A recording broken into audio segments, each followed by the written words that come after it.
Hi guys, a subscriber of mine has sent me this video to react on. Let's just react on this video. एक अवधि थी लगभग 5 वर्षों की जब मैंने खूब सुना है आचार्य रजनीश को। ओशो से और ये जो वीडियो का टॉपिक है आचार्य प्रशांतन आचार्य रजनीश। देखो भैया, मैं आपको पहले डिस्क्लेमर दे देता हूँ। मैं 101% बायस्ड हूँ विद ओशो। 101%। ठीक है, अगर आप ओशो मुझे बोलेंगे कि जा जाके इसके धर दे, मैं इसके धर दूंगा। मैं 101% बायस्ड हूँ।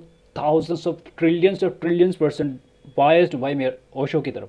ठीक है, और मुझे कुछ भी अगर ऐसा लगेगा तो मैं ज़रूर से उनको अपोज करूँगा। मैं आई लव ओशो भाई, मैं अपना दिल बेच चुका हूँ ओशो को। ठीक है, तो I am going to be 101% biased with this man. I love you, but just मुझे पता है ओशो बोलते हैं कि अपना दिमाग का इस्तेमाल करो और ऐसा वैसा, लेकिन भाई मैं करना ही नहीं चाहता अपना दिमाग का इस्तेमाल।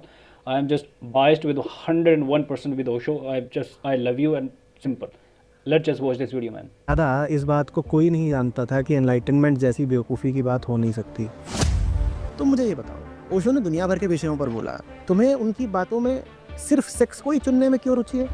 हर महापुरुष का दुर्भाग्य यही होता है। आदमजात बड़ी घटिया जात है, हम किसी को नहीं बख्शते।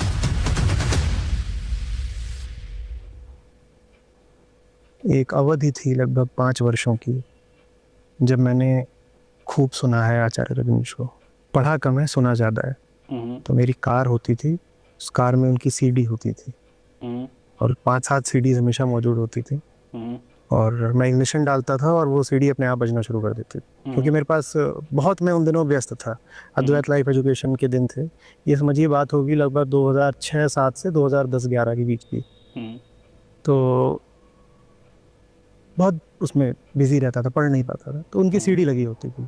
तो गाड़ी चलती थी और मुझे खुद ड्राइव करने में उन दिनों बड़ा मज़ा रहता था। तो मैं 2-2 4-4 घंटे आना जाना कहीं होता रहता था दिन में, प्रतिदिन 2 घंटे 3 घंटे गाड़ी में उनको सुनता रहता था। वो मेरे ध्यान जैसा हो जाता था। वो बोल रहे हैं अपना और मैं उनको सुन रहा हूँ। और 4-5 साल का पूरा वक्त था जब मैंने उनको सुना, और उसके लिए मैं बहुत आभारी हूँ उनका। और ज्ञान तो ज्ञान है, उन्होंने कुछ बातें बोली, वो बातें उनमें से कुछ ऐसी हैं जो जिनको मैं जानता हूँ कि पूरी तरह स्वीकार्य होनी चाहिए और बिल्कुल एकदम बोलते हैं ना ऑन द मनी, एकदम सीधे निशाना जा करके सत्य पर बैठा। और कुछ बातें ऐसी हैं जिनको मैं जानता हूँ कि उनको अभी और शुद्धि की ज़रूरत है। वो सब बात कोई शुद्धि की ज़रूरत नहीं है, कोई शुद्धि की ज़रूरत नहीं है। Absolutely love this guy. कोई मुझे बोलेगा ना भाई जाके इसका मर्डर कर दे और मैं तुझे ओशो से मिला दूंगा, मैं मर्डर कर दूंगा भाई। आई लव ओशो। लेकिन अपनी जगह जी, जो मेरा उनके प्रति आभार है, वो कुछ तो जो उन्होंने बातें कही उसके कारण है, उससे ज़्यादा इस वजह से है कि वो जो कुछ थे, जो उन्होंने हिम्मत दिखाई, जो उन्होंने साहस दिखाया। ज्ञानी कहने वाले अपने आप को बहुत होते हैं, पर उनके जैसी हिम्मत दिखा देने वाले बहुत कम होते हैं। तो जो उन्होंने तब हिम्मत दिखा दी थी 60-70 के दशक में, फिर 80 में भी, वो आज भी दिखा पाने वाले, जबकि आज समय आगे बढ़ गया है, टेक्नोलॉजी आगे बढ़ गई है, वो आज भी करना बड़ा मुश्किल होगा। तो इस नाते, सिर्फ करेज के नाते, मैं आज भी उनका बहुत बड़ा प्रशंसक हूँ। और अगर वो सब लोग जो अपने आप को ज्ञानी बोलते हैं, उनमें ओशो की आधी हिम्मत भी आ जाए तो दुनिया बदल जाए। क्योंकि ज्ञान जिसमें साहस नहीं है, वो कुछ कर थोड़ी पाएगा। वो कहीं पे अपना दबा छुपा बैठा रहेगा कि मैं ज्ञानी हूँ, मैं ज्ञानी हूँ। अरे ज्ञान है तो उसकी घोषणा करो, ज्ञान है तो उसको अपने कर्म में दिखाओ, ज्ञान है तो पूरी दुनिया हिलाओ। वो उन्होंने करके दिखाया था, तो इस नाते बड़ा आभार है। Right. एक चीज पड़ी थी आचार्य He is 100% right on this perspective. Rajneesh के बारे में। तो झाड़ पर बैठे थे और वहीं पर वो ध्यान करते थे। उन्होंने लिखा कि मेरे को एक बार झटका लगा और मेरी गिरा, और मैंने देखा कि शरीर नीचे गिरा था और वहां से एक चाकी का तार मेरी नाभि पे और उस नाभि पे जुड़ा। तो उस नीम के पेड़ पे सब लोग जाके गले लगते हैं। बहुत जल्दी चले गए, अभी उनकी बहुत काम बाकी था और जीते। सी एक टिपिकल वो होता है कि बार बहुत जल्दी चले गए, ऐसा हो गया वैसा हो गया। आपको नहीं पता था ना, कोई कुछ भी हो सकता है, कभी भी हो सकता है। Nature is nature. कभी भी आंधी आ सकती है, कभी भी तूफान आ सकता है, कभी भी कोई मर सकता है, कभी भी कोई जी सकता है। बट या मैं समझ चुका हूँ, क्योंकि ओशो से प्यार करता है तो प्यार भरे इंसान के लिए अपने को आभार व्यक्त करने के लिए ऐसे बोलना पड़ता है। पर फिर भी यार, जस्ट नेचर, इसमें कोई दुख मनाने की बात नहीं है।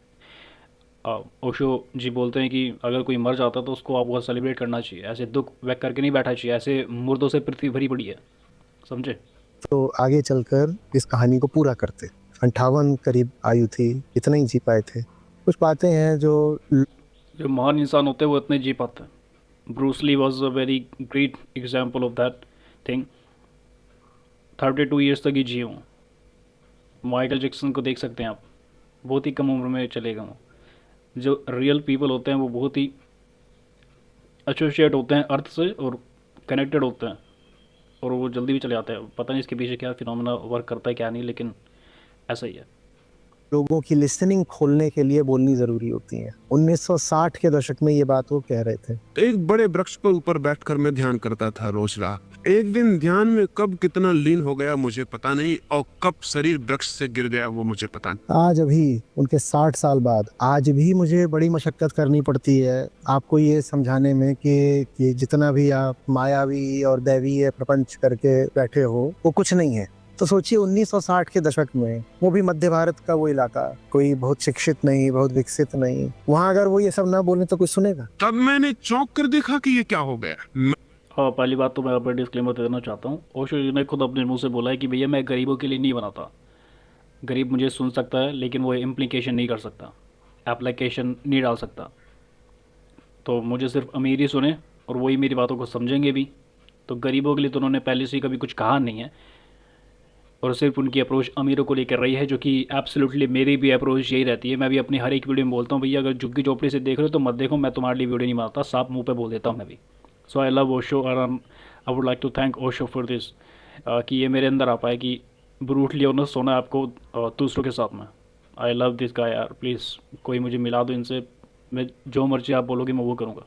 मैं तो वृक्ष पर ही था और शरीर नीचे गिर गया। मैं नहीं बोलता तो मुझे पता है ना कितनी अड़चन आती है। तो एक बिंदु आ जाता है जब व्यक्ति कहता है चलो एक काम करते हैं, ये सुनना तो शुरू करें।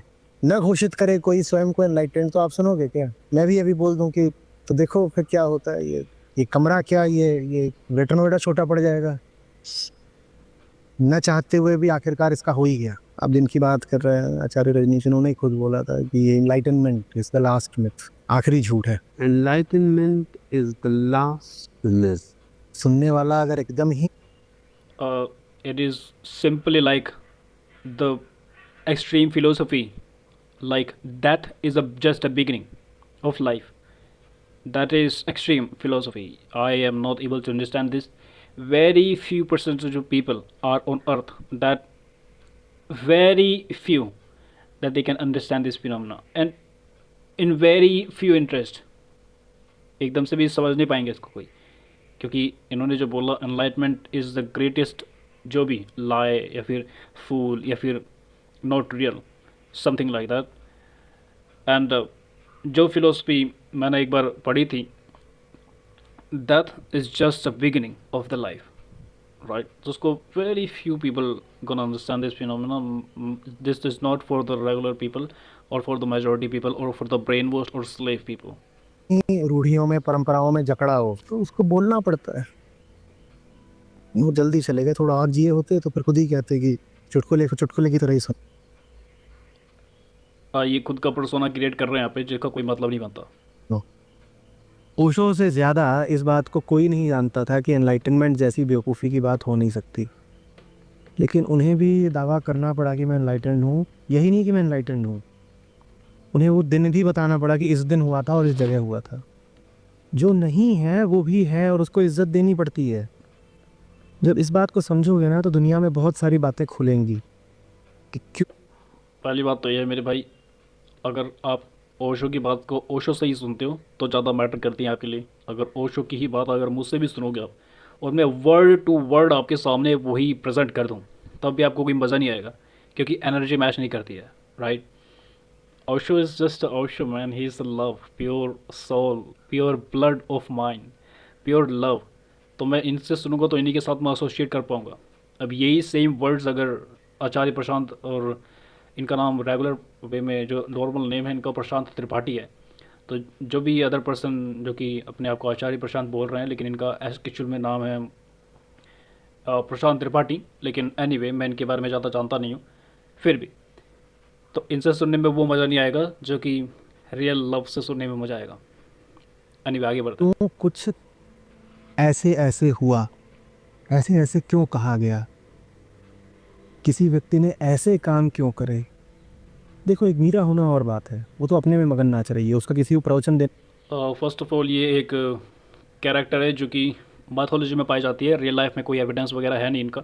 और अगर मैं बात भी करूं तो इंडिया जो है इसी तरीके अंधी आड़ में घुसा हुआ है कि कोई मिरेकल को मान के बैठा हुआ है, कोई सुपरस्टिशियस को मान के बैठा हुआ है, कोई ऐसे इमेजिनरी कैरेक्टर को अपना सिद्धांत मान के बैठा हुआ है, अपना प्रिंसिपल मान के बैठा हुआ है। रियल लाइफ में उनका कोई लेना देना नहीं है। जो मीरा है, जो कृष्ण है, जो राम है, ये सारे के सारे ओशो डिबंक कर चुके हैं पहले, और ये सारे के सारे एक इमेजिनरी कैरेक्टर है। तो इनके ऊपर आपको जाना नहीं है, मैं आपको पहले बता रहा हूँ। ये कोई अल्लाह, कोई भगवान, कोई कृष्णा, कोई ये सब कुछ एग्जिस्ट नहीं करता है पृथ्वी के ऊपर। लोगों ने खुद को बना रखा है, पता नहीं क्या क्या बना लेते हैं। अभी मैं थोड़े टाइम के बाद में, या तो इस वीडियो को ख़त्म होने के बाद में, एक वीडियो बनाने वाला हूँ गॉड को डिबंक करने की, और एक थोड़ी सी लॉन्ग वीडियो रहेगी वो। तो आपसे रिक्वेस्ट करता हूँ आप चैनल को सब्सक्राइब करके बेल नोटिफिकेशन ऑन कर लेना। और इस वीडियो को जस्ट खत्म होने के बाद में मैं उस वीडियो को भी अपलोड कर दूँगा आपके सामने, जिसमें कि मैं आपको बताऊँगा गॉड एक्चुअल में है क्या। Just greatest lie invented by humans, simple और कुछ नहीं है ये। लेकिन मैं इसको बिल्कुल एक्सट्रीम में जाके समझाने वाला हूँ आपको, ठीक है। लेयर बाय लेयर अपन लोग से सॉल्व करेंगे और देखेंगे क्या होता है ये। तो ये मीरा, ये कृष्ण, ये सब इमेजिनरी कैरेक्टर है जो भी बोला इन्होंने। अब लेट्स से कि प्रशांत त्रिपाठी सर क्या बोलते हैं। ने कोई इरादा नहीं है। पर जब आप गौतम बुद्ध हो तो बात बिल्कुल दूसरी है, क्योंकि अब आप सार्वजनिक जीवन में हो। आपने अपना एक ये मिशन ही बना रखा है कि सत्य मेरे द्वारा दूसरों तक फैलेगा। और जिस किसी ने ये जाना कि मेरे द्वारा दूसरों तक सत्य जाना है, उसको ये समझना पड़ेगा कि जो नहीं है वो भी है, और उसे उसी हिसाब से इज्जत देनी पड़ेगी। उसे उसी हिसाब से इज्जत देनी पड़ेगी। लोग अगर सिर्फ एनलाइटेंड आदमी की ही बात सुनते हैं तो आपको घोषणा करनी पड़ेगी कि मैं एनलाइटेंड हूँ, क्योंकि जब तक आप ये कहोगे नहीं कि मेरा भी हो गया, कोई आपको सामने आएगा नहीं। तो या तो आप कह दो कि मुझे किसी से कुछ कहना नहीं, मैं जान गया, इतना काफ़ी है। और ऐसे भी होते हैं, बहुत हैं, हज़ारों हैं, उनका कोई नाम नहीं जानता और अपने में मस्त हैं। तो या तो आप ऐसे हो जाओ। वैसे मत हो जाओ आप, बिल्कुल ऐसे मत होना आपको। अगर आप ऐसे बन जा रहे हो तो आप कुछ नहीं हो, सिर्फ आप एक लालच को प्रदर्शित कर रहे हो और कुछ नहीं कर रहे हो। आपने ज्ञान को अर्जित कर लिया, कहीं कहीं से इकट्ठा कर लिया, और अब आप एक इनलाइटमेंट बन चुके हो, जो कि मुझे पता नहीं है कि इसकी प्रक्रिया क्या होती है क्या नहीं होती है। लेकिन लेट्स सी, एक हाइपोथेटिकल सिचुएशन हो सकती है, कुछ भी, या इमेजिनरी हो सकती है, या फिर कुछ भी प्रैक्टिकल है या फिर नहीं है। मैं सिर्फ ओशो को जानता हूँ, मैं और किसी से कुछ लेना देना मेरा वैसे भी नहीं है। तो let's suppose the one who was practicing becoming enlightenment and he became enlightenment. अब वो अपने आप में ही मगन रहने लग गया कि देखो मैं ऐसा, वो पागल है। सिंपल लैंग्वेज में वो पागल है, क्योंकि अगर वो एनलाइटमेंट होगा तो वो अपने ज्ञान को दूसरे को बांटना स्टार्ट करेगा, क्योंकि उसी में मज़ा आना चाहिए। समझे, ये ओशो ने पहले ही बोल रखा है। अन्यथा आ गया दूर से काम नहीं। मुझे याद आ गया वो वाली वीडियो थी पियो और पिलाओ, समझे। तो ओशो पियो और पिलाओ के बारे में कुछ ऐसे बोल रहे थे कि अगर कोई 4 आदमी बैठे हुए हैं, फिर कुछ भी एग्जांपल भी मुझे ढंग से याद नहीं आ रहा, लेकिन मैं खुद का एग्जांपल बना रहा हूँ आपके सामने कि 4 आदमी अगर बैठे हैं और वो पी रहे हैं, तो दूसरा आदमी चाहेगा ही कि दूसरा भी पिए, तभी उसको भी मज़ा आएगा अंदर से। ऐसे नहीं वो सिर्फ अपना अपना पी गया और उनको कुछ पिलाया नहीं और वो लोग ऐसे ही बैठे हुए हैं, तो इसमें मज़ा भी नहीं है। और अगर वो ऐसा कर रहा है तो बेवकूफ़ है। तो सेम ये चीज़ एनलाइटमेंट के साथ में लिंक्ड होती है कि अगर वो एनलाइटमेंट बन चुका है और वो ज्ञान लेके खुद ही बैठ गया और वो अपना ज्ञान आगे नहीं बढ़ा रहा है, अपना ज्ञान आगे नहीं बांट रहा है, तो उससे बड़ा बेवकूफ़ कोई नहीं है। चलता और ऐसा बनना भी नहीं आपको। आपको भ्रमों को भी इज्जत देनी पड़ती है, वही कह रहे हैं स्टॉक, जो नहीं है वो भी है। ब्रह्मो जैसी चीज़ों को ओशो मानते नहीं है, डिबंक कर चुके हैं पहले थाउजेंड्स ऑफ टाइम्स। और ये ब्रह्म वगैरह कोई चीज़ होती नहीं है, सिर्फ आपके दिमाग का, जिस भी आप सिचुएशन से गुजर रहे हो, आप खुद के ही दिमाग में खुद की इमेजिनरी बनाने लग जाते हो और आपको लगता है हाँ वो चीज़ है, लेकिन एक्चुअल में वो चीज़ एग्जिस्ट नहीं करती है। अगर आप कोई दूसरा पर्सपेक्टिव से अगर उसको देखने की कोशिश करें तो, या कोई दूसरा इंसान उसको देखे तो। माया है और माया को इज्जत देनी पड़ेगी। Maya is not imaginary, first of all. Maya is a physical. You can touch Maya, you can buy anything from Maya, right? It is not imaginary, it's not in your mind. But yeah, in a real world, it didn't exist. In a nature, money didn't exist. I have also made a video about it. If you guys want to check it out, I will put a link in the description below. जब ये देखोगे तो समझ में आएगा कि क्यों ओशो के पास 100 फेरारी कार थी, कौन सी थी, रोल्स रॉयस कार थी, और क्यों उनको वो कपड़े पहनने पड़े जो कपड़े वो पहनते थे। वही आदमी था जो धोती बांधे घूमता था। क्यों उसने अपनी वो हालत कर ली जो उसने करी थी। ये हालात वगैरह क्या होता है भाई? क्या मतलब कोई क्या भिखारी बन गया क्या वो? कि क्यों उसने अपनी ऐसी हालत कर ली? क्यों मतलब एक आप क्यों ऐसा एसोसिएट करके रखते हैं कि यार मैं अगर इनलाइटमेंट बन जाता हूँ तो मैं हमेशा इसी साधारण से वेश में घूमूंगा, जो कि हिंदुस्तान के 10,000 रिलीजन में चलता घुसता आ रहा है। 10,000 साल हो चुके इस बात को, इससे भी ज़्यादा ही हो चुके होंगे। हिंदुज़म वैसे 10,000 साल पुराना है, तब से ऐसे ही लोग घूमते फिरते आ रहे हैं। और क्या कहाँ तक पहुँच गया हिंदुस्तान की तरक्की होगी क्या? कोई जानता है कि किसी को? सिर्फ गौतम बुद्ध के अलावा। गौतम बुद्ध को भी लोग इसलिए जानते हैं क्योंकि उन्होंने ठीक है ज्ञान वगैरह बहुत ज़्यादा अर्जित किया, ये वो उन्होंने फैलाया वगैरह सब अच्छे से मैं समझ गया। एशिया में इनकी बहुत ज़्यादा चर्चा होती है। और इंडिया वाले जो गधे लोग हैं, बेवकूफ़ साले, अपने ही एक हिंदुस्तान के एक अच्छे और सच्चे बेटे को बाहर फेंक दिया। मैं समझ गया इस चीज़ को, लेकिन फिर भी इसका एक मेजोरिटी फैक्टर उनकी वेल्थ को भी जाता है ना, कि गौतम बुद्धा एक किंग थे, किंग, और उन्होंने पूरा साम्राज्य छोड़ करके वो फिर इस चीज़ में आए थे। तो ये मैं समझ चुका हूँ। समझे नहीं समझे? क्योंकि वो जान गए थे कि जो नहीं है उसमें बड़ी ताकत है। मेरे ख्याल से आचार्य प्रशांत या फिर प्रशांत त्रिपाठी अच्छे से तरीके से समझा नहीं पा रहे हैं यहाँ पे। कहने का मतलब ये है, ओशो ने इसको 1000 बार बोला हुआ भी है अपनी बात में, और वो चीज़ ये है कि मैं हज़ारों गरीबों के साथ में घूमा, मुझे कुछ हासिल नहीं हुआ वहाँ पे। और मैंने फिर जैसे अमीर बनना स्टार्ट किया तो लोग मुझे बोलते चले गए कि ये क्या कर रहा है भाई तू, तो एक्सट्रीम में जा रहा है। तो फिर उन्होंने एक सिद्धांत यहाँ पे लगाया था कि बुद्धा दिस जोरभा आप मुझे बुला सकते हो, कि आपके पास में वेस्टर्न थिंग्स यानी कि मनी रिलेटेड एफिलिएट्स होने चाहिए, कॉन्ट्रैक्ट्स मतलब मनी को ही बोलते हैं, कॉन्ट्रैक्ट्स और कैपिटल आपके पास में यह होना चाहिए, और साथ ही साथ आपके पास में ज्ञान होना चाहिए। तो उससे बेस्ट कोई है ही नहीं पूरी पृथ्वी पे। और ओशो सेम वही फ़िलोसफी के ऊपर चल रहे हैं, और मैं भी उसी फ़िलोसफी के ऊपर चलने की पूरी कोशिश करता हूँ। तो उसका आपको हमेशा अपने दिमाग में कच्चर वाला सिद्धांत नहीं घुसाना कि यार देखो ऐसा हो रहा था तो हमें भी ऐसे ही करना है। कोई ऐसा ज़िंदगी में आपको किसी ने लिख के नहीं दिया कि आपको पैदा हो गए बेटे अब तू ये करेगा, अब तू ये करेगा, अब तू ये करेगा, तू मर जाएगा। ज़िंदगी आपने जी कहाँ? फिर जी करके देखो, तभी तो मज़ा आएगा उसमें। लोग तो आपको बोलते ही चले गए, बोलते ही जाएंगे भी, और इसलिए उन्होंने पहले डिस्क्लेमर दे दिया था, पहले ही क्लियर कर दिया था, डिक्लेयर कर दिया था कि भैया मैं गरीबों के लिए वीडियो नहीं बनाता। मतलब गरीबों के लिए मेरी बात नहीं है, सुन सकता है मुझे ज़रूर, लेकिन एसोसिएट नहीं कर सकता। सिर्फ अमीर ही मेरी बात को समझ सकता है, और वही समझते भी हैं। उसमें है जितनी ही ताकत है।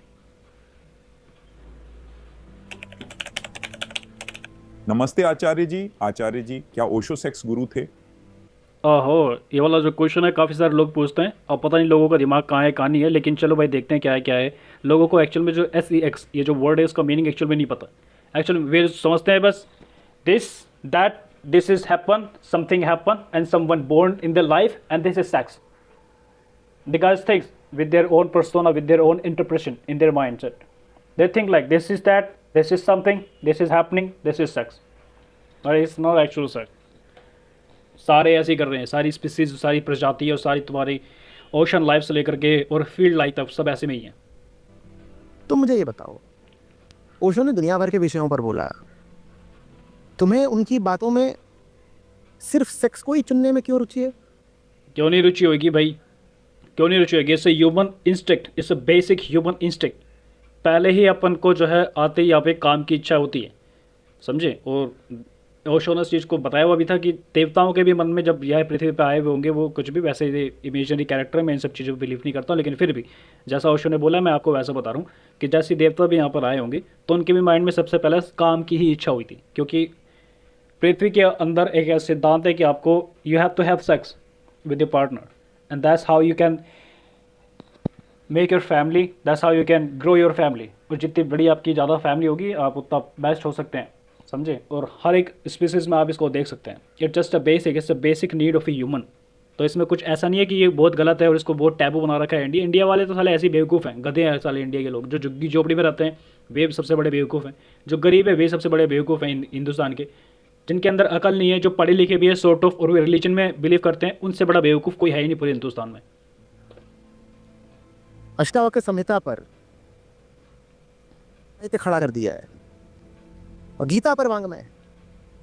और ये सब के सब इमेजिनरी फैक्टर है, कैरेक्टर्स को एक्सप्लेन कर रहे हैं बस, और कुछ नहीं है। पतंजलि योग सूत्र पर है। दुनिया का कोई ही उत्कृष्ट ग्रंथ होगा जिस पर ओशो ने नहीं बोला हो, बल्कि ऐसे ऐसे ग्रंथों पर बोला है जिन पर ओशो से पहले किसी ने नहीं बोला। विज्ञान भैरव तंत्र भी अनजाने से ही थे, ओशो ने प्रसिद्ध कर दिया बिल्कुल, पूरी दुनिया में ले गए, लोग जानने लग गए। तुम्हें वो सब क्यों नहीं पता? मीराबाई पर भी बोल गए ओशो, उसकी तस्वीर क्यों नहीं है वो जस्ट एन इमेजिनरी कैरेक्टर। डालते तुम फेसबुक पे? सहजोबाई पर बोल गए, दादू दयाल पर बोल गए, वो सब क्यों नहीं डालते तुम फेसबुक पे? क्यों नहीं डालते? तुम यही क्यों डालते हो? क्योंकि तुम घटिया आदमी हो। It's not like you are घटिया आदमी, it's like your basic instinct of you have to have a sex in real life. और जितना प्रैक्टिकल सोच के रहोगे उतना आपके लिए अच्छा रहेगा। ऐसा नहीं आपको सेक्स से हटना है तो इसका मतलब क्या है ये भाई? आप सेक्स से हटाने की कोशिश कर रहे हैं, आप उसकी काम को मार रहे हैं, इच्छा को आप दबा रहे हैं उसकी। आपसे बड़ा बेवकूफ़ को पूरी कोई नहीं है। इसका मतलब ये हुआ कि आपको यही सब क्यों दिखा, आपको वो क्यों नहीं दिखा उसको। और वो बेवकूफ़ है, तुझे उससे क्या लेना देना? फिर हटाओ उसको। अगर तुमको ऐसा लगता है कि यार ये तो बेवकूफ़ आदमी है तो मैं इसको क्यों ही ज्ञान दे रहा हूँ। कमी इसका मतलब तुम में है ना। काहे को तुमने अपनी ऑडियंस इस तरीके की बना रखी है कि मैं सभी को कैप्चर करना चाहता हूँ। क्यों करना चाहते हो सबको कैप्चर? क्यों? क्या आपको सभी को प्लीज़ आउट कर लोगे? क्या नहीं कर पाओगे ना। तुम ओशो का नाम भी लेकर के अपनी पुरानी घटिया वासनाएं पूरी कर रहे हो। घटिया वासनाएं क्या होता है इसका मतलब? वासनाएं क्या घटिया होती हैं? हैं? आप क्या समझते हो कि जो काम है, जो सेक्स है, जो वासना है वो बेकार है? एक्चुअल में नहीं है वो बेकार। ये एक्चुअल में ह्यूमन इंस्टिंक्ट है जो पहले से आता है आपके अंदर से। ये कोई और डालता भी नहीं आपके अंदर। अगर कोई बच्चा है और मैं उसको बिल्कुल फॉरेस्ट में डाल दूँ और एक फीमेल और डाल दूँ, दोनों के अंदर कुछ ना कुछ ऐसे अट्रैक्शन बनेंगे कि उनको करना ही पड़ेगा। नेचर इंस्टिंक्ट ये वो बोलता है अपना। कोई इनको सिखा के नहीं है कि आपको ये करना है, सेक्स करना है आपको। समझे नहीं समझे? तो उसमें कोई घटिया और इसमें कोई अच्छी वाली बात ये सब नहीं। This is just a human factor. आपको ये बेसिक से भी बेसिक है। जैसे सांस ले रहे हो ना, तो सांस में तो आप नहीं बोलते कि यार ये कितनी घटिया आप काम कर रहे हो, सांस ले रहे हो आप। भैया लेनी पड़ेगी, दिस इज नेचर। कैसे जिंदा रहोगे? Sex SEX you have to do it, right? अगर आप इसको दबा रहे हैं कि ना मैं सप्रेस कर सकता हूँ इस चीज़ को और मैं नहीं करना चाहता क्योंकि मैंने देखो प्रशांत त्रिपाठी से इन्फ्लुएंस हो चुका हूँ मैं और ऐसे ऐसे गुरु से इन्फ्लुएंस हो चुका हूँ, तो भैया ये तब आपको बर्बादी के रास्ते पर ले जा रहे हैं। बल्कि तुमने अपनी वासनाओं को सम्मान देने के लिए एक नाम ढूंढ लिया है, ओशो। सम्मान देने के लिए एक नाम ढूंढ लिया है, ओशो। वाई? ओशो की क्यों जरूरत पड़ी फिर इसमें आपको? हाँ, ओशो मतलब आपका कहने का मतलब सिंपल से ये कि ये एक पाप की तरह आप इसको देख रहे हो, ठीक? अगर आप सेक्स को पाप की तरह देख रहे हो तो गौतम बुद्ध भी पाप है, राम भी पाप है, मोहम्मद भी पाप है, प्रशांत आचार्य त्रिपाठी जो भी आपका नाम है, तुम भी पाप हो, मैं भी पाप हूँ, सब पाप है। भाई कोई व्यक्ति जब जीवन के हर पहलू पर बोलता है तो वो सेक्स पर भी बोलेगा ना, राइट? क्योंकि उसे जीवन की समग्रता को संबोधित करना है, ठीक? जब वो जन्म पर बोल रहा है, मृत्यु पर बोल रहा है, विक्षेप पर बोल रहा है, समाधि पर बोल रहा है, तो क्यों नहीं बोलेगा तो वो वो? सेक्स पर भी बोलेगा, क्योंकि उसने जीवन के हर मुद्दे को छुआ है, तो उसने सेक्स को भी छू दिया। तुम मुझे ये बताओ कि उनकी सारी किताबों को हटा करके तुम्हें उनके सेक्स संबंधी वीडियो ही क्यों दिखाई देते हैं? संबंधी से और जो उनके कुछ सेक्स संबंधी लेख है, वक्तव्य है, वही क्यों याद है? बाकी सबकी बात कौन करेगा? मुझे बताना। सहजोबाई पर जो कुछ बोला है ओशो ने, वो तुमने कितना पढ़ा? बोलो। या लाओत्सु पर जो बोला है, या च्वांगजू पर जो बोला है, या सूफियों पर जो बोला है, राइट? बताओ। उसकी तुम चर्चा क्यों नहीं करते कभी? राइट? क्योंकि नीच आदमी हो। नो, नीच आदमी नहीं हो। फंडामेंटल इंस्टिंक्ट ये बोलता है आपका कि फर्स्ट सेक्स, ठीक है? और नीच आदमी नहीं हो कि आपने यार ये मैंने आपको सेट पाथवे दे दिए, अब आप इसके ऊपर नहीं चले और आपने एक ही पाथवे चुन लिया अपने अकॉर्डिंग में, तो आप नीच आदमी बन गए। क्योंकि मैंने तो आपको 4 पाथवे दिए थे, लेकिन उसमें से आपने सिर्फ 2 ही पाथवे चुना और आप नीच बन गए। कम से कम उसने एक तो चुना, इसमें ही बहुत है। कम से कम एक तो चुना। हर एक लाइफ के हर एक पैटर्न अलग अलग होता है। ऐसे नहीं मैं एक पैटर्न दे दूँ और सभी उसको फॉलो करें और एक पैटर्न किसी ने मिस कर दिया तो वो एक नीच आदमी हो गया। ऐसा नहीं होता है। और ओशो के नाम पे जो कुछ चल रहा है अभी, वो 99% नीचता ही है। ओशो के नाम पे जो चल रहा है आजकल वो 99% नीचता ही है।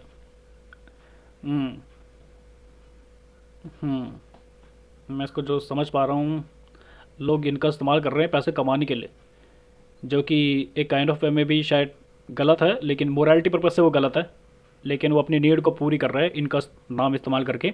और ओशो ने इसके बारे में बोला भी था कि आपको क्या मिलेगा मेरी बुराई करके, और अगर आप मेरी बुराई कर रहे हो तो मैं आपसे सिर्फ इतना ही बोलूँगा कि मुझे कोई फ़र्क पड़ता नहीं है अगर आप मेरी बुराई कर रहे हैं तो, बस मुझे ये फ़र्क पड़ता है कि उस बुराई में आपका नुकसान हो रहा है।